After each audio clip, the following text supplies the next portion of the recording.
Hey everyone, welcome back to the channel. Today we've got two completely unbelievable courtroom moments to break down, one coming out of Kansas and the other straight from Florida.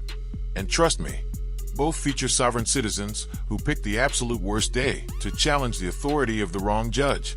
Kansas sets the stage with a tense clash, but Florida takes the chaos to an entirely different level that you truly have to see to believe. So buckle up, because this one is going to get wild. Let's dive in. I prepared this morning with your sovereign citizen argument. You needed some additional time to prepare? Yes, sir. I'll give you some additional time to prepare your sovereign citizen argument. When do you want to come back? Next matter is State of Kansas versus Gordon Cooley. Case number is 24TR65.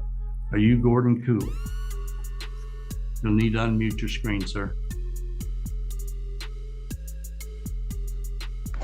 Yes, I am the man that is that person. So you're Gordon Cooley? Yep. Very well. State appears by Jill Gillette, County Attorney. Mr. Cooley, there's been an amended complaint filed on, it looks like April 17th. You're charged with driving while suspended as a second offense for on or about March the 25th of 2024 in Elk County, Kansas. If indeed you have a prior conviction where this would be a second offense, that's a Class A misdemeanor. A Class A misdemeanor is punishable up to 1 year in the county jail and a fine not to exceed $2,500. Additionally, with a second offense for driving while suspended, there's a mandatory 5-day minimum sentence. However, a person can be placed on probation from that, but there is mandatory sentence that would have to be imposed. Do you understand what you're charged with? No, I don't quite understand those no, I don't. Now, that part one actually believe, because I've yet to come across a single sovereign citizen who truly understands how the law applies to them, or why it always does. And yet, somehow, it never fails. No matter how loudly they argue, or how confidently they deny reality, the legal system keeps moving forward, and reality wins every single time. What's your question in regards to what you're charged with? Well, I think this is a matter of a mistaken identity. My persons was never involved in anything. I'm carrying my property from point A to point B. There's no vested interest of the state to even stop me. I'm exercising my God-given constitutionally protected rights, and I stated that to the man acting as the police officer. I didn't present him with a license. You are charged, sir. Hold on. You're charged with driving while suspended, a second offense. That would indicate to me that you've had a first offense. No. So have you been in court before on this type of charge? Nope, not on driving while suspended. No, I have not. All right. Well, that is what you're charged with. You don't have to agree with it. You can, certainly that is an issue at trial if you feel you have a defense. As with the others that I've explained, you have certain rights. You are charged with a misdemeanor, so you are entitled to be represented by a counsel. And if you wish to apply for court-appointed counsel, if you meet the financial guidelines, I would appoint one to represent you. You also have the right to represent yourself. You also have the right to have counsel of your own choosing at your own expense. So at this time, if you wish to have a trial, if you wish to speak with an attorney counsel, would he qualify under any programs you have since you charged this as a second offense? No. All right. So apparently diversion wouldn't be an option for you. So if you're wishing to have a trial or to speak with an attorney, your plea at this time should be not guilty. If you wish to plead guilty, then we'd proceed to sentencing. But based upon what you're telling me, those would be issues that could be addressed at trial. So at this time, how do you wish to plead? I don't plan to plea. I guess I'll answer in affirmative if Demers is not acquiesced to quasi-jury. Right. Looks like somebody went back for seconds, maybe even thirds, at the crayon buffet this morning. because the logic we're about to witness can only come from someone who thought a full serving of neon wax was a balanced breakfast. If you are if you're not going to enter a formal plea, you're standing mute, and I will enter a plea of not guilty on your behalf. Okay, I exercise my right to trial by jury then. I'd like to face the man or the woman that claims I've done them harm or loss. Mr. Cooley, if you wish to have a trial by jury. I'm Gordy. I'm not Mr. Cooley. I'm Gordy. I'm a man. I'm not a person. All right. Mr. Cooley. Can I ask you a question, sir?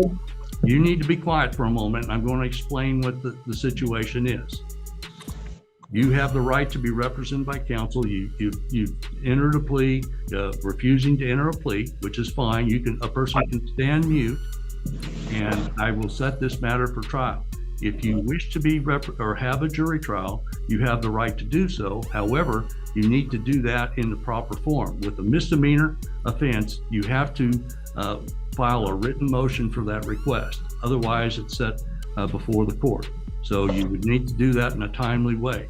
If you're going to represent yourself, you would have to follow the rules as though you're an attorney. So all of those things would, most people don't have the training to where if they're going to do a jury trial, they're better off being represented by counsel.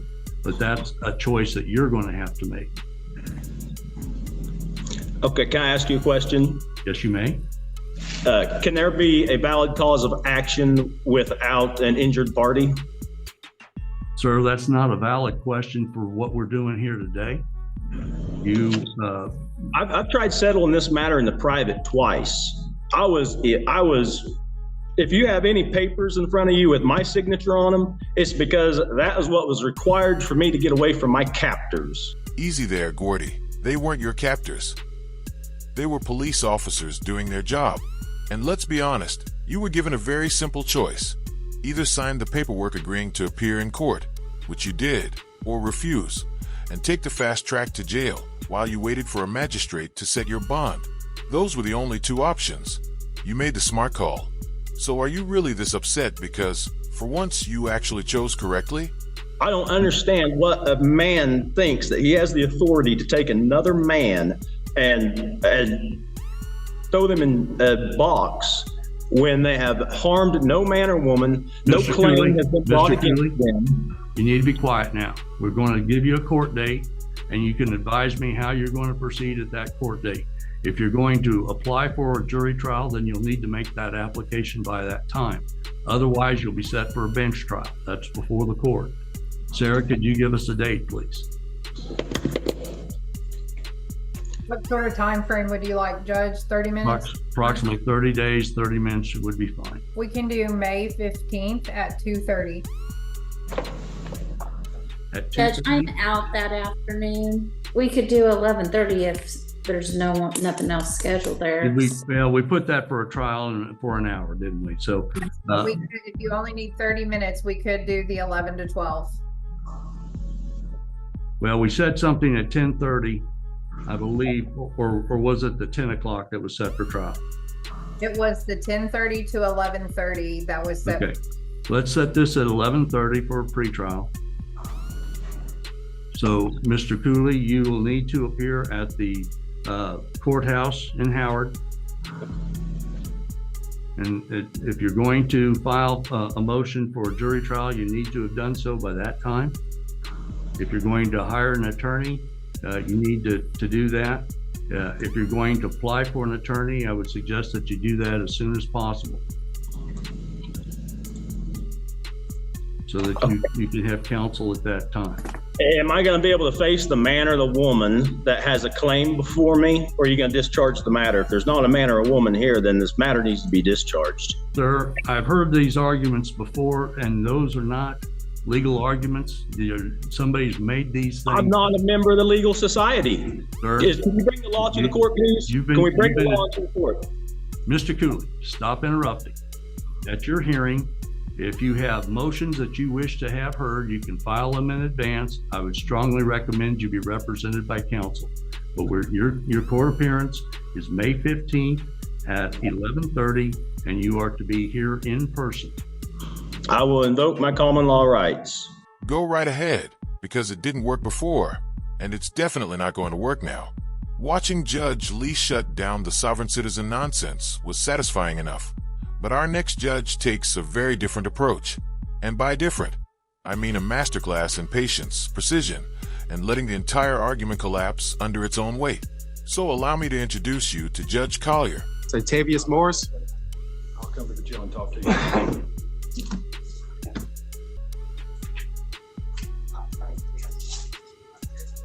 Good morning. Good morning, sir. How you doing this morning? I'm well. How are you? Fine. Morris had previously, there was one case that I was already representing him on. I don't know that we ever got one on this most recent charge. Okay. Let me see. Mr. Morris, I know Mr. Hill was representing you in the 23174 case. You're here for an arraignment on the 24 CF49 case. Has your financial circumstances changed? No, sir. All right, I'm going to appoint the law officer here, Mark Sims, to represent you in the 24 case. I go state this to the court. You were doing so well just sitting there quietly, and then you completely ruined it by opening your mouth and saying something spectacularly stupid. Yes. Now that Mr. Hill is representing you, you probably want to talk to Mr. Hill before you say anything. We're recording this proceeding, so anything you say may be used against you. But I'm listening to whatever you want me to consider.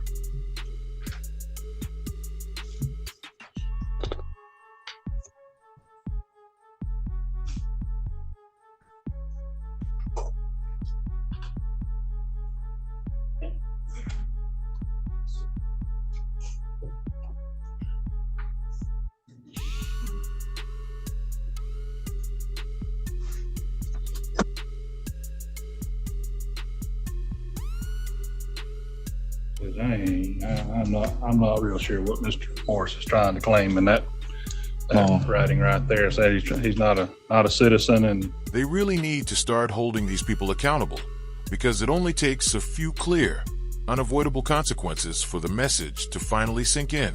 You don't get to deny your citizenship and magically opt out of the law. Actions have consequences, and sovereign citizen fantasy land is not exempt from reality. something about a secured. My name is Alize Morris, a secured party creditor under the UCC-1 filed in Florida. American national being held in custody in Gulf County, which is not a 14th Amendment citizen of the United States, not a record. So documentation, there's official records to state it. I'm the agent of the said principal. Who wrote that for you? I did. Why do you need to read it if you know what you're talking about? This memory Okay. Tell me what the 14th Amendment says. that you were considered a slave under the 14th Amendment. That who's considered a slave? I'm not a slave. No, the incarcerated person. This if you commit a crime Okay. Doesn't say if you commit a crime. or yeah. That's not what it reads. I got the 14th Amendment really wasn't in the book. What Right. book? The book that we had in the back. What book do you have in the back? It's a law book. What law book is it? Florida statute book. Yes. So the 14th Amendment isn't in the Florida statutes? That's I because was it's an amendment to the U.S. Yes. Constitution. Mm-hmm. So you don't know what the 14th Amendment reads. The 14th Amendment reads not off on the top. Not off. That's What why else I do you- written. Looks like he picked the wrong routine for the wrong judge, and it never stops amazing me. These people are facing real jail time, yet they still insist on representing themselves, armed with arguments they don't even understand and paperwork they clearly never bothered to read. They're convinced it's some kind of proof that they're right, when in reality, it's doing the exact opposite. And I won't pretend otherwise. Watching a sovereign citizen train wreck unfold in real time is absolutely priceless. I'm to consider. That I'm a secure party creditor under the UCC-1. Tell me what the UCC 1 reads. I wish I had my documentation in front of me to present it all the way. I wish I had someone here that was supposed to be here so I can have it. I asked you who wrote that for you. You said you did. I wrote it. Yes. So do you know what you're talking about? Yes, sir. All right, so tell me what the UCC 1 reads. It's the Uniform Commercial Code filed with the Secretary of State or within the entities under the contract with the Secretary of the State to maintain uniform commercial code records and database of judgment liens maintained by the Secretary of State. Now tell me what UCC 1 reads. It's a statement and it's a financial. You don't know what the UCC 1 reads, do you? Not on top. You're not prepared. You're not prepared this morning with your sovereign citizen argument. You needed some additional time to prepare. Yes, sir. I'll give you some additional time to prepare your sovereign citizen argument. When do you want to come back? How about, I don't know, 6 years? Just enough time for him to go earn an actual law degree, so he can at least pretend to understand what he's talking about. And I love that moment when the judge reaches total clarity and you can practically see the thought. You're making this far too easy. It's basically, why don't you head back to jail for a while, polish up that sovereign citizen script, and then come back so I can dismantle every single argument, one by one on the record? Absolutely flawless. I would ask that he's got 2 cases. I know one we've got already got the discovery on that I need to go meet with him at the jail and go over.